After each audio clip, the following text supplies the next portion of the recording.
નમસ્કાર મિત્રો, સ્વાગત છે તમારું અમારી ચેનલ નેવિકા સ્ટોરી પર એક નવા વિડીયોમાં। મિત્રો, આજે આપણે ભગવદ્ ગીતાના 100 વિચાર વિશે વાત કરવાના છીએ, જે તમને જિંદગીમાં ખૂબ જ ઉપયોગી થશે। તો ચલો જાણીએ, કેમ તમારું મન આટલું અશાંત છે?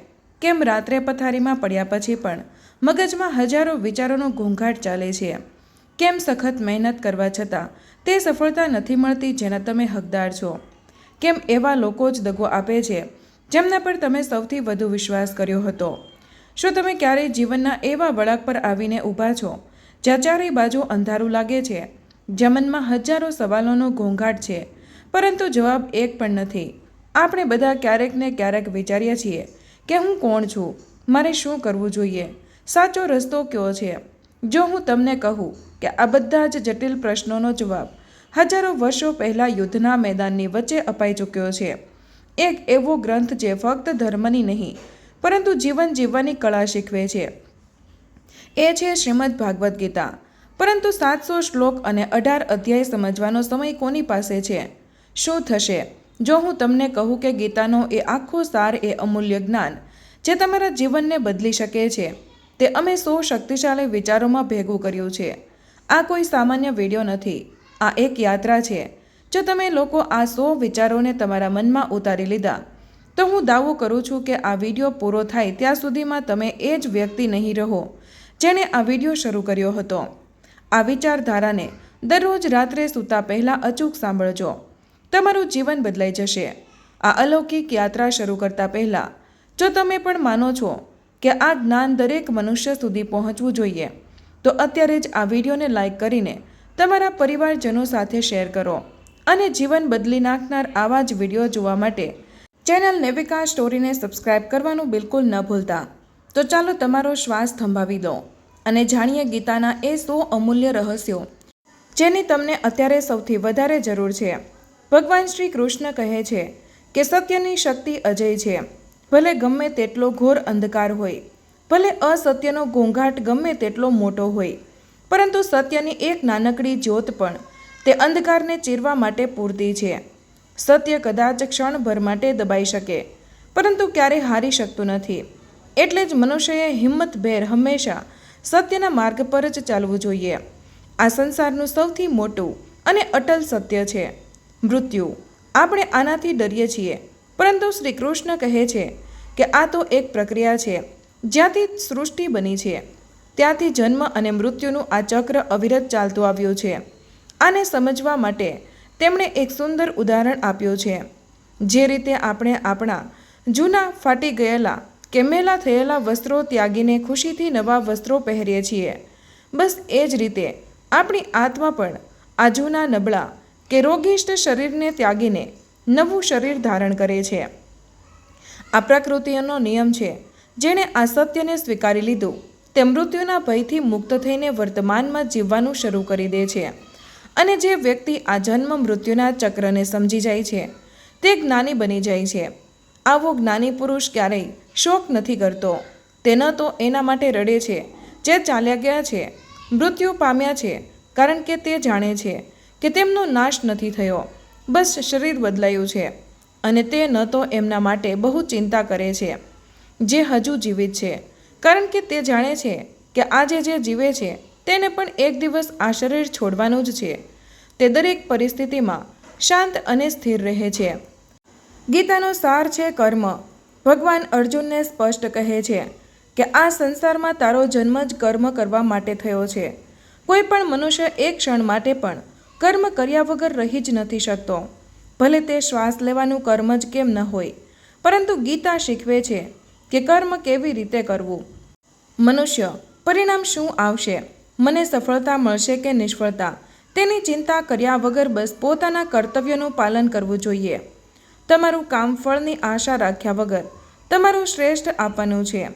ભગવાન શ્રી કૃષ્ણ ચેતવણી આપતા કહે છે કે ક્રોધ એ મનુષ્યનો સૌથી મોટો શત્રુ છે। તે વ્યક્તિને નરક તરફ લઈ જનારો દરવાજો છે। કેમ? કારણ કે ક્રોધ આવતા જ વ્યક્તિની બુદ્ધિનો નાશ થાય છે। તે વિચારવાની શક્તિ ગુમાવી દે છે અને તે આવેશમાં આવીને તે ઘણીવાર પોતાનું જ નુકસાન કરી બેસે છે, જેનો પછતાવો તેને આખી જિંદગી રહે છે। ક્રોધ એ સળગતા કોલસા જેવો છે, જે બીજા પર ફેંકતા પહેલાં આપણા પોતાના હાથને જ બાળી નાખે છે. તેથી જ ગમે તેટલો ગુસ્સો આવે, મનને શાંત રાખવાનો પ્રયાસ કરવો જ શ્રેષ્ઠ માર્ગ છે. આ સંસારની પરિવર્તનશીલતા વિશે શ્રી કૃષ્ણ કહે છે કે અહીં કશું કાયમી નથી. આજે જે સંપત્તિ, જે વસ્તુઓ તમારી પાસે છે તેના પર ગર્વ ન કરો, કારણ કે ગઈકાલે તે કોઈ બીજાની હતી અને આવતીકાલે તે કોઈ ત્રીજા વ્યક્તિ પાસે જતી રહેશે. તું આ દુનિયામાં ખાલી હાથે આવ્યો હતો અને એક દિવસ ખાલી હાથે જ જવાનો છે. આ સત્યને યાદ રાખીશ તો ક્યારેય અભિમાન નહીં આવે. જીવનની સૌથી મોટી લડાઈ બહાર નહીં પરંતુ અંદર લડાઈ છે, અને એ છે મન પર નિયંત્રણ મેળવવાની લડાઈ. મનુષ્યનું મન હવા કરતાં પણ વધુ ચંચળ છે. તે એક સેકન્ડમાં હજારો જગ્યાએ ભટકે છે. આ બેકાબૂ મન જ મનુષ્યને ખોટી ઈચ્છાઓ અને વાસનાઓ તરફ ખેંચી જાય છે. જો તમારે જીવનમાં ખરેખર સફળ અને શાંત થવું હોય તો આ ભટકતા મન પર કાબૂ મેળવવો ખૂબ જ જરૂરી છે. જેમ પતંગની દોરી આપણા હાથમાં હોય તો જ તે ઊંચે સુધી ઉડે છે, તેમ મનની દોરીને વશમાં રાખવાથી જ મનુષ્યની શક્તિ કેન્દ્રિત થાય છે અને તેને કાર્યોમાં સફળતા મળવા લાગે છે. ગીતા સ્પષ્ટ કહે છે કે જે વ્યક્તિએ પોતાના મનને વશમાં કરી લીધું, સમજો કે તેણે જગત જીતી લીધું. આવો વ્યક્તિ મનમાં પેદા થતી નકામી ચિંતાઓ, ભવિષ્યનો ડર અને ખોટી ઈચ્છાઓથી આપોઆપ દૂર થઈ જાય છે. તેનું ધ્યાન ફક્ત તેના લક્ષ્ય પર કેન્દ્રિત રહે છે અને તે તેને સરળતાથી પ્રાપ્ત કરી લે છે. યાદ રાખો, જો મનને કાબૂમાં ન રાખ્યું તો તે તમારો સૌથી મોટો શત્રુ બની જશે. જે વ્યક્તિના મનમાં હંમેશા શંકા કે વહેમ રહે છે તે વ્યક્તિ ક્યારેય સાચી શાંતિ મેળવી શકતો નથી. તેથી બિનજરૂરી શંકાઓ કરવાથી બચવું જોઈએ. વધારે પડતી શંકા કરવાથી મનની શાંતિ તો નષ્ટ થાય જ છે, સાથે સાથે વ્યક્તિ ભ્રમિત થઈને પોતાના સારામાં સારા સંબંધોને પણ ખતમ કરી નાખે છે. આપણે ઘણીવાર બાહ્ય સુંદરતાથી આકર્ષિત થઈ જઈએ છીએ, પરંતુ ગીતા કહે છે કે તન શરીરની સુંદરતા તો ફક્ત આંખોને અને મનને આકર્ષિત કરે છે, જે ક્ષણિક છે, જ્યારે સ્વભાવની સુંદરતા અને સારા ગુણો સીધા હૃદયને સ્પર્શે છે અને તે સંબંધ કાયમી બને છે. આથી જ મનુષ્યનો સ્વભાવ હંમેશા ફૂલ જેવો નિર્મળ અને સુગંધિત હોવો જોઈએ. જીવનમાં ખરેખર સુખી અને શાંત રહેવું હોય તો આ મંત્ર અપનાવી લો.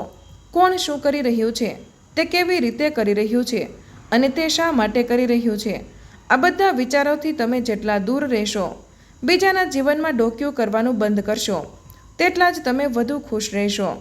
આપણી જિંદગીમાં આપણે કેટલા સાચા છીએ અને આપણે ક્યાં ખોટા છીએ, આ વાતનું ત્રાજવું ફક્ત બે જ લોકો પાસે હોય છે. એક છે ઉપર બેઠેલો પરમાત્મા, જે બધું જ જુએ છે, અને બીજું છે આપણી પોતાની અંતર આત્મા, એટલે કે આપણો અંદરનો અવાજ, જેને આપણે ક્યારેય છેતરી શકતા નથી. ભગવાન શ્રી કૃષ્ણ કહે છે કે જે મનુષ્યની અંદર સાચું જ્ઞાન મેળવવાની ઈચ્છા નથી અને જેને ઈશ્વર પર સાચી શ્રદ્ધા કે વિશ્વાસ નથી, તે મનુષ્ય જીવનમાં ક્યારેય પણ સાચો આનંદ અને કાયમી સફળતા પ્રાપ્ત કરી શકતો નથી. તે હંમેશા ભટકેલો જ રહે છે. મનુષ્યના દુઃખોનું મૂળ કારણ શું? ગીતા કહે છે, મોહ એટલે કે અતિશય આસક્તિ. મારો પરિવાર, મારા પૈસા, મારું ઘર, આ મારું કરવામાં જ માણસ ફસાયેલો રહે છે. તે જેટલો વધારે મોહ રાખશે, તે વસ્તુ ગુમાવવાનો ડર પણ તેટલો જ વધશે અને અંતે તેટલું જ વધારે કષ્ટ તેને ભોગવવું પડશે. મોહ જ વિનાશનું કારણ બને છે. ગીતા વર્તમાનમાં જીવતા શીખવે છે. પસ્તાવો કરવાથી તમે ભૂતકાળમાં જઈને તમારી ભૂલો સુધારી નથી શકતા અને ચિંતા કરવાથી તમે તમારું ભવિષ્ય નથી સંવારી શકતા. આ બંને સમયનો બગાડ છે. તેથી ભૂતકાળ અને ભવિષ્યને છોડીને જે ક્ષણ તમારી પાસે છે તે વર્તમાનનો આનંદ લેવો એ જ જીવનનું સાચું સુખ છે. શ્રી કૃષ્ણ સંબંધોને સ્પષ્ટ નિયમ બતાવે છે.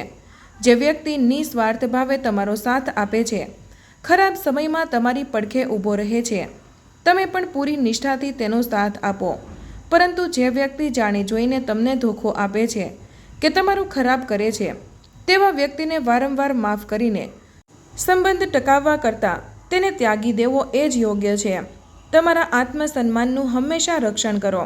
જે જગ્યાએ તમારું માન સન્માન ન જળવાતું હોય, જ્યાં લોકો વારંવાર તમારું અપમાન કરતા હોય, ત્યાં ભૂલથી પણ ક્યારેય જવું ન જોઈએ.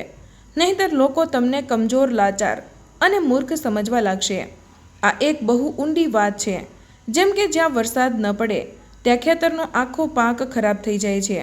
બરાબર એ જ રીતે જે ઘરમાં કે જે કુળમાં સારા સંસ્કાર નથી વાતા ત્યાં આખી નસલ પેઢી બરબાદ થઈ જાય છે. સંસ્કાર એ જીવનનો વરસાદ છે. ઘણીવાર લોકો ફરિયાદ કરે છે કે મારી પાસે સમય નથી અથવા હું બહુ વ્યસ્ત છું. ગીતાના સંદર્ભમાં સમજીએ તો સત્ય એ છે કે સમય બધા પાસે સરખો જ હોય છે. અસલમાં જ્યારે કોઈ કહે છે કે મારી પાસે તમારા માટે સમય નથી, તો સમજવું કે તેમના ખાસ અને મહત્ત્વના સંબંધોની ગણતરીમાં તમારું નામ જ નથી. આ કડવું છે પરંતુ સત્ય છે. તમારી વાણીમાં એટલી મધુરતા અને વિવેક રાખો કે જો ક્યારેક તમારે પોતાના બોલેલા શબ્દો પાછા લેવા પણ પડે તો તે શબ્દ તમને પોતાને જ કડવા ઝેર જેવા ન લાગે. બોલતા પહેલાં વિચારવું જરૂરી. માણસમાં નમ્રતા હોવી જરૂરી છે, પરંતુ સાથે સાથે થોડું સ્વાભિમાન એટલે કે સેલ્ફ રિસ્પેક્ટ હોવું પણ એટલું જ જરૂરી છે. જો તમે હદથી વધારે નમ્ર કે દબાયેલા રહેશો તો લોકો તમને ત્યાં પણ દબાવવાની અને તમારો હક છીનવવાની કોશિશ કરશે, જ્યાં વાસ્તવમાં તમારો અધિકાર છે. તમારી સાચી હાર ત્યારે થતી નથી ત્યાં જ્યારે દુનિયા તમને હરાવી દે છે. તમારી સાચી હાર ત્યારે થાય છે જ્યારે તમે પોતાની જાતથી હારી જાઓ છો, જ્યારે તમે મનથી હિંમત છોડી દો છો. જ્યાં સુધી તમે અંદરથી મક્કમ છો ત્યાં સુધી દુનિયાની કોઈ તાકાત તમને હરાવી નથી શકતી. જો તમારો સમય ખરાબ ચાલી રહ્યો હોય તો નિરાશ ન થશો. યાદ રાખજો, કમજોર તમે નથી, તમારો સમય છે. અને સમયની એક ખાસ વાત છે કે તે હંમેશા બદલાય છે. સારો હોય કે ખરાબ, સમય ક્યારે એક સરખો રહેતો નથી. તમે બસ ધીરજ રાખીને તમારું કર્મ કરતા રહો. જે વ્યક્તિએ જીવનમાં ક્યારેય મોટું સંકટ કે મુશ્કેલી જોઈ જ નથી તેને ક્યારેય પોતાની અંદર છુપાયેલી અસલી તાકાતનો અહેસાસ જ નથી થતો. મુશ્કેલી આપણને તોડવા નહીં પરંતુ આપણને વધુ મજબૂત બનાવવા માટે આવે છે. ગીતા પુનર્જન્મની વાત કરે છે, પણ કોને ફરીથી જન્મ નથી લેવો પડતો? જે લોકો બીજાની તકલીફોને સમજે છે, જેમના દિલમાં બીજા માટે દયા અને કરુણા છે અને જેઓ મનથી, વચનથી અને કર્મથી સારા છે, તેવા પવિત્ર આત્માઓને આ જન્મ મરણના ફેરામાંથી મુક્તિ મળે છે. જો તમે કોઈને દાન આપો કે મદદ કરો તો ક્યારેય ઘમંડ ન કરતા. શું ખબર કે તમે આ જન્મમાં તેને આપી રહ્યા છો કે પછી તમારા પાછલા જન્મનું કોઈ દેવું ચૂકવી રહ્યા છો. આપનાર નહીં પરંતુ નિમિત્ત બનવાનો ભાવ રાખો. અભિમાન તો રાજાને પણ રંક બનાવી દે છે. ઘમંડી મનુષ્યનો વંશ એટલે કે પરિવાર, વૈભવ એટલે કે ધન સંપત્તિ અને પ્રતિષ્ઠા એટલે કે ઇજ્જત, આ ત્રણેય વસ્તુઓનો નાશ થઈ જાય છે. જો આ વાત પર વિશ્વાસ ન થતો હોય તો ઇતિહાસ જોઈ લો. રાવણ, કૌરવો અને કંસ બધાનો નાશ તેમના ઘમંડને કારણે જ થયો હતો. આજની દુનિયામાં કોઈના પર વિશ્વાસ કરવો હોય તો ફક્ત તેમની મીઠી મીઠી વાતો પર નહીં પરંતુ તેમના વર્તન એટલે કે હરકતો પર ધ્યાન આપો. માણસ બોલીને છેતરી શકે છે પરંતુ તેનું વર્તન તેનું સાચું ચરિત્ર બતાવી દે છે. જિંદગીને સરળ બનાવવાનો આ શ્રેષ્ઠ ઉપાય છે. જ્યારે ગુસ્સો આવે ત્યારે થોડું રોકાઈ જવાથી એટલે કે મૌન થઈ જવાથી અને જ્યારે પોતાની ભૂલ થાય ત્યારે થોડું ઝૂકી જવાથી એટલે કે માફી માંગી લેવાથી મોટા ભાગની સમસ્યાઓ આપોઆપ ઉકેલાઈ જાય છે. ભગવાન શ્રી કૃષ્ણ કહે છે કે જે મનુષ્ય મને સાચા હૃદયથી જાણી લે છે, જે મારા સ્વરૂપને ઓળખી લે છે, તે આ જન્મ મરણના બંધનોમાંથી કાયમ માટે મુક્ત થઈ જાય છે અને મને પ્રાપ્ત કરે છે. ભગવદ્ ગીતા ફક્ત વાંચવાનો ગ્રંથ નથી. જે મનુષ્ય ગીતાના જ્ઞાનને વાંચીને સમજીને પોતાના જીવનમાં અમલ કરે છે તેના દ્વારા જાણીએ અજાણીએ થયેલા બધા ખરાબ કર્મોનો પ્રભાવ એટલે કે અસર પણ ધીમે ધીમે સમાપ્ત થઈ જાય છે. આ છે નસીબનો ખેલ. જે તમારા ભાગ્યમાં લખાયેલું છે તે ભલે ગમે તેટલું દૂર હોય તે ભાગીને પણ તમારી પાસે આવશે, અને જે તમારા ભાગ્યમાં નથી તે તમારી પાસે આવીને પણ કોઈને કોઈ બહાને પાછું ચાલ્યું જશે. આપણી બુદ્ધિ કેમ ભટકે છે? જેમ પવનના જોરદાર ઝોકા એક હોડીને પાણીમાં આમથી તેમ ભટકાવી દે છે, તેને કિનારા સુધી પહોંચવા નથી દેતા, બસ એ જ રીતે મનુષ્યની અનહદ ઈચ્છાઓ તેની બુદ્ધિને ભટકાવી દે છે અને તેને સાચા માર્ગ પર ચાલવા નથી દેતી. ભગવાનને કેવી ભક્તિ ગમે છે? શ્રી કૃષ્ણ કહે છે કે જે મનુષ્ય સુખ અને દુઃખમાં, માન અને અપમાનમાં બંને પરિસ્થિતિમાં એક સમાન અને શાંત રહે છે એટલે કે સુખમાં છકી નથી જતો અને દુઃખમાં તૂટી નથી જતો, તે મનુષ્ય મને ખૂબ જ પ્રિય છે. ભગવાન પોતાનું વિરાટ સ્વરૂપ બતાવતા કહે છે, આ સંસાર મારી જ માયા છે. આ સમગ્ર સંસાર મારામાંથી જ ઉત્પન્ન થયો છે. હું જ આ સૃષ્ટિનું પાલન પોષણ કરું છું અને સમય આવે હું જ આ સૃષ્ટિનો વિનાશ કરું છું. હું ભૂતકાળ, વર્તમાન અને ભવિષ્યના બધા જ પ્રાણીઓને જાણું છું. કોણ ક્યારે જન્મ્યું અને કોણ શું કરી રહ્યું છે, પરંતુ વાસ્તવમાં મારા સાચા સ્વરૂપને કોઈ પૂરેપૂરું જાણી શકતું નથી. ક્યારેક કોઈ સમજદાર વ્યક્તિ અચાનક સંબંધોના નિભાવવાનું બંધ કરી દે છે, તો એવું ન માનો કે તે ઘમંડી છે. સમજી લેવું જોઈએ કે તેના આત્મસન્માનને ક્યાંક ને ક્યાંક એવી ઊંડી ઠેસ પહોંચી છે જે તે વ્યક્તિ નથી કરી શકતો. પ્રેમ અને અહંકાર વચ્ચે આ જ તફાવત છે. પ્રેમ હંમેશા સંબંધ બચાવવા માટે માફી માંગવાનું પસંદ કરે છે, ભલે ભૂલ ન હોય, જ્યારે અહંકાર હંમેશા સાચો ઠરાવવા માટે માફી સાંભળવાનું પસંદ કરે છે. તમારી સાચી ઓળખ શું છે? તમારું નામ? ના. શ્રી કૃષ્ણ કહે છે કે કર્મ જ તમારી સાચી ઓળખ છે, નહીંતર આ દુનિયામાં એક જ નામના તો હજારો માણસો ફરે છે. તું તારા કામથી ઓળખાઈશ, નામથી નહીં. દુનિયાનો આ નિયમ છે. ગમે તેટલા સારા કર્મો કરી લો, લોકો તમારા સારા ગુણોને ભૂલી જશે, પરંતુ તમારી ફક્ત ખરાબ વાતો જ યાદ રાખશે. આથી લોકો શું કહે છે તેના પર ધ્યાન આપવાનું છોડી દો. તમે બસ તમારું સારું કર્મ કરતા રહો. જેટલું શક્ય બને શાંત અને ચૂપ રહેવાની આદત પાડો, એ જ સારું છે. કારણ કે અનુભવ કહે છે કે માણસ પાસે સૌથી વધારે પાપ કે ગુનાના તેની જીભ જ કરાવે છે. કર્મનું ફળ કેવું હોય છે? જો તમે કોઈને દગો આપો છો તો તેને એક દેવું એટલે કે કર્જ સમજજો. તે દેવું તમારે આ જન્મમાં કોઈના બીજાના હાથે દગો ખાઈને ચૂકવવું જ પડશે. આ પ્રકૃતિનો ન્યાય છે. સારી નજર કોને કહેવાય? એક સારી નજર એ જ છે જે હંમેશા પોતાની અંદર રહેલી ખામીઓ શોધે છે અને બીજા લોકોમાં રહેલા સારા ગુણો શોધે છે. ક્યારેય તેવા વ્યક્તિ પર ભરોસો ન કરો જે સમય અને સંજોગો જોઈને પોતાનો સ્વભાવ કે પોતાની વાત બદલી નાખે છે. આવા લોકો ક્યારેય સાથ નિભાવી શકતા નથી. જીવનમાં ક્યારેય કોઈની સાથે પોતાની તુલના ન કરો. દરેક વ્યક્તિ અલગ છે. સૂર્ય અને ચંદ્ર બંનેની પોતાની આગવી ચમક છે. તમે જેવા છો એવા જ સર્વશ્રેષ્ઠ છો. બધા મનુષ્યને પોતાનું જીવન બદલવા માટે સમય મળે છે, પરંતુ યાદ રાખજો, વીતી ગયેલા સમયને પાછો લાવવા માટે ફરીથી જીવન નથી મળતું. સમય ખૂબ જ કિંમતી છે. જે થવાનું છે તે થઈને જ રહેશે. જેમ કે મૃત્યુ, અને જે નથી થવાનું તે ક્યારેય નહીં થાય. જેમ કે અમર થવું. આવો દ્રઢ નિશ્ચય જેમની બુદ્ધિમાં સ્થિર થઈ જાય છે તેમની ભવિષ્યની વ્યર્થ ચિંતા ક્યારેય સતાવતી નથી. તમે ગમે તેટલું નાનું કામ કરો, પરંતુ જો તમારી નિયત સારી હશે તો તે કામ ક્યારેય નકામું નથી જતું. કદાચ તરત નહીં, પરંતુ સમય આવ્યે તેનું સારું ફળ તમને જરૂર મળે છે. જીવનની સૌથી મોટી ભૂલ કઈ છે? જીવનની સૌથી મોટી ભૂલ એ નથી કે તમે ભૂલ કરી. સૌથી મોટી ભૂલ એ છે કે જે ભૂલમાંથી આપણે કંઈ શીખી નથી શકતા અને એ જ ભૂલ વારંવાર કરીએ છીએ. આ છે કર્મનું ચક્ર. તમે આજે જે પણ કર્મ સારું કે ખરાબ કરી રહ્યા છો તેનું ફળ તમને ભવિષ્યમાં એટલે કે આવતીકાલે જરૂર મળશે. અને આજે જે તમારી પાસે છે, સુખ કે દુઃખ, તે બીજું કંઈ નહીં પરંતુ તમારા ભૂતકાળમાં કરેલા કર્મોનું જ ફળ છે. ભગવાન વચન આપે, જે મનુષ્ય સાચા શ્રદ્ધાભાવથી મારી ભક્તિ કરે છે, હું તેને એ દરેક વસ્તુ આપું છું જેની તેને જરૂર છે અને તેની પાસે નથી, અને જે તેની પાસે પહેલેથી છે હું તેની રક્ષા પણ કરું છું. જીવનમાં સફળ થવાનો મંત્ર કોણે કહેવું, ક્યારે કહેવું અને કેટલું કહેવું?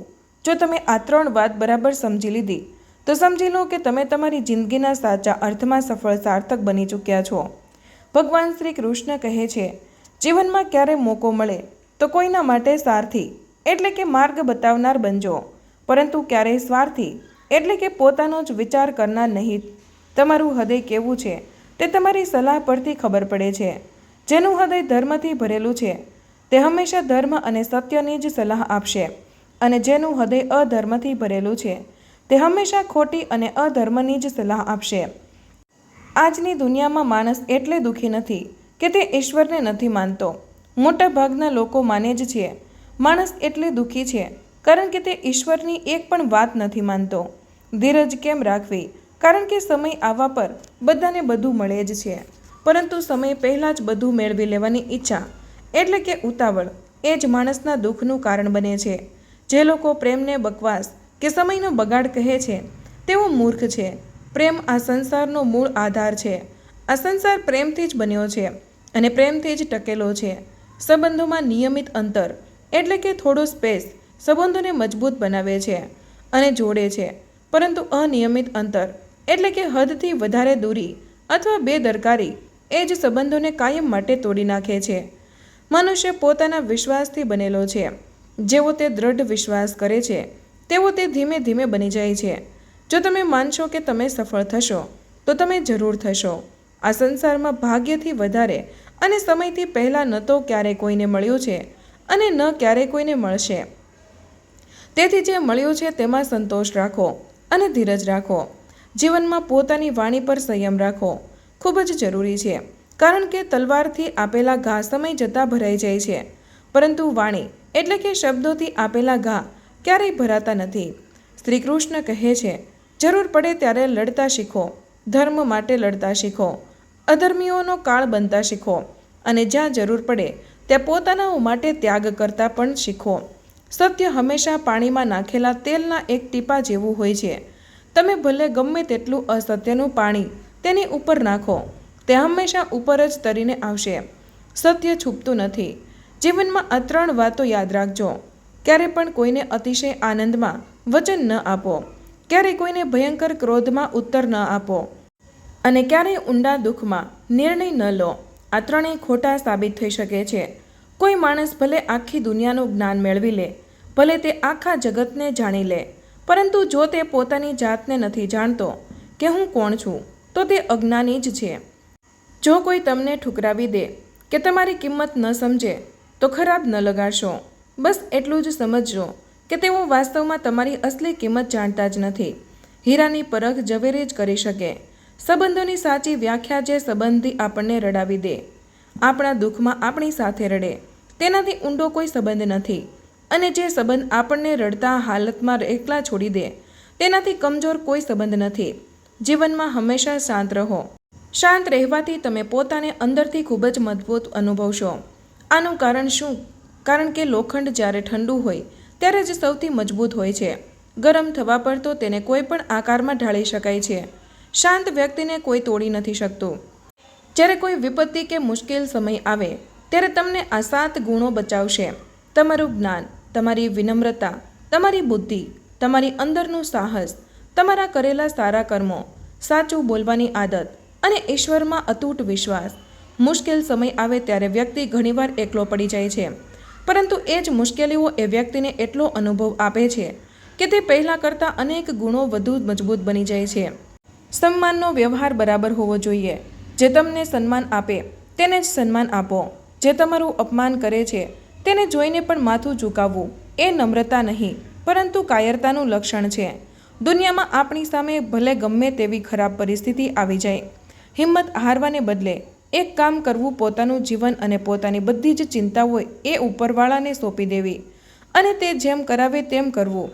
ભગવાન પર વિશ્વાસ કેવો હોવો જોઈએ? તે નાના બાળકની જેમ, જેને તમે હવામાં ઉછાળો તો તે ડરવાને બદલે હસે છે. કેમ? કારણ કે તે જાણે છે કે તમે એટલે કે તેના પિતા કે તેને ક્યારેય નીચે પડવા નથી દેતા. આવો વિશ્વાસ રાખો.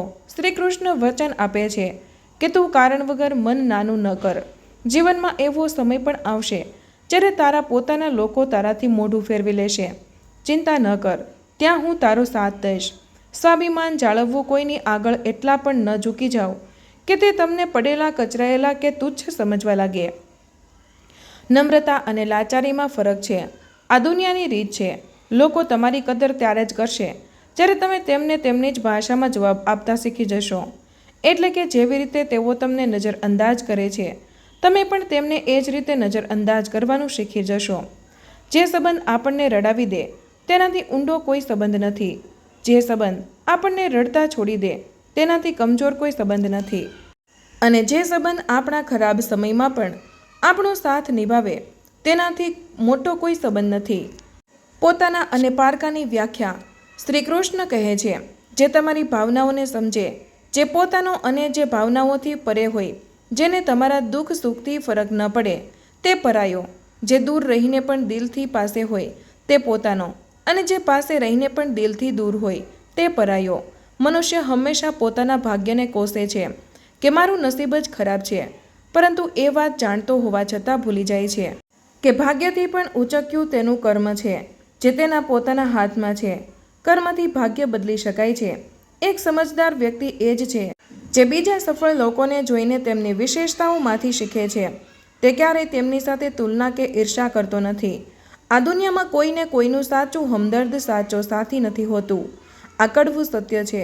જ્યારે શબને સ્મશાનમાં રાખવામાં આવે છે ત્યારે આપણા પોતાના જ લોકો પૂછે છે, હજી અંતિમ સંસ્કારમાં કેટલો સમય લાગશે? જીવનમાં સુખની સાથે દુઃખ આવવું પણ જરૂરી છે. ત્યારે જ આ જિંદગી પૂરી થાય છે. ફક્ત સુખ અને ખુશી ક્યારેય માણસને મજબૂત નથી બનાવતી, અને ન તો તેને જિંદગીના બંને પાસાઓ એટલે કે સારા નરસાની પરિચિત કરાવતી. ભગવાન શ્રી કૃષ્ણ કહે છે, મનની શાંતિથી વધીને આ સંસારમાં બીજી કોઈ મોટી સંપત્તિ નથી.